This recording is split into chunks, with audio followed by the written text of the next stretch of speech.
what's your thoughts there with the mold connection and autoimmune issues? Well, I'll have to come back for a whole hour just on mold toxicity. I've lost everything to mold 3 times in my life. And for me personally, I have the, HLA genes. I do not clear. It's generally mycotoxins produced by certain types of molds. So yes, there's mold everywhere. And some people have no effect. Some people have mold allergies. They go outside. A lot of people in Austin, the molds are very high. They have, seasonal allergies to it. I have none of that. I have very specific, when there are mycotoxins in my environment, I cannot clear them.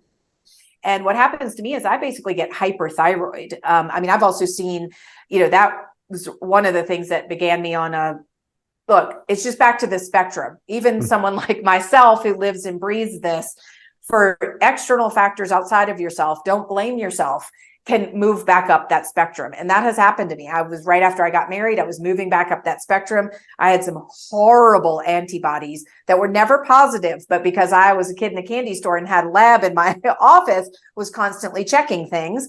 And, I had some antibodies that were creeping up of some really, really nasty autoimmune diseases. And I went on a search and uncovered that it was mold. And once I got out of the environment and everything, and I want to give a plug for hyperbaric oxygen.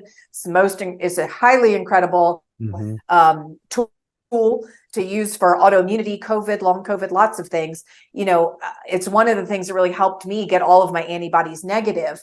And so, I don't know the specific mechanism, but I can tell you personally, I of course witnessed that many people in toxic mold situations, they get out, many health issues from just anxiety, depression, to ADD, ADHD, autism, to, of course, full-blown autoimmunity, reversing as they get removed. I can say that for myself, the 3 times that I got exposed, I got hyperthyroid and I had to back off on a lot of my thyroid hormone.